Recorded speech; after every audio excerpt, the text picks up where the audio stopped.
Hey everyone, welcome back to our physics series. आज हम एक interesting system solve करने वाले हैं। एक weightless block, frictionless table पे रखा है और दोनों side दो different mass blocks लटक रहे हैं pulleys के through।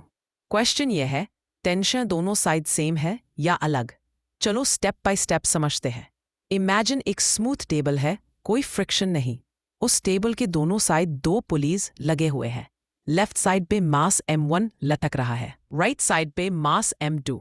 टेबल के ऊपर एक छोटा ब्लॉक है वेटलेस और दोनों स्ट्रिंग्स उसे जुड़े हुए हैं। अज्यूम करते हैं m2 बड़ा है m1 तो सिस्टम राइट साइड को मूव करेगा। अब हर मास के लिए इक्वेशन लिखते हैं। For left side block m1 t1 minus m1g equals m1a। For right side block m2 m2g minus t2 equals m2a। और टेबल के ऊपर जो मिडिल ब्लॉक है उस पे दोनों साइड से टेंशन लग रही है, लेफ्ट साइड से T1, राइट साइड से T2, लेकिन वो मासलेस है, सो नेट फोर्स 0 होगा। T2 माइनस T1 इक्वल्स 0, सो दोनों साइड टेंशन सेम है। चलो अब टेंशन और एक्सेलरेशन निकलते हैं। ऐड कर देते हैं दोनों equations, n2g minus m1g equals m1 plus m2a। So acceleration आएगा a equals m2 minus m1g over m1 plus m2 और टेंशन के लिए एक इक्वेशन यूज कर लो, t equals m1g। सब्स्टिट्यूट करो, t equals m1g over m1 plus m2।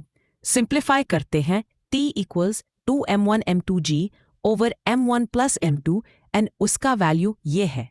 तो एक summary देखते हैं, acceleration a equals m2 minus m1 g over m1 plus m2, tension same on both sides, p equals 2m1 m2g over m1 plus m2।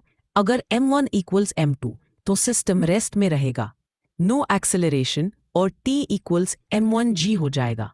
चलो अब एक numerical example solve करते हैं। Given m1 equals 2 kilogram, m2 equals 4 kilogram, g equals 9.8 meters per second square.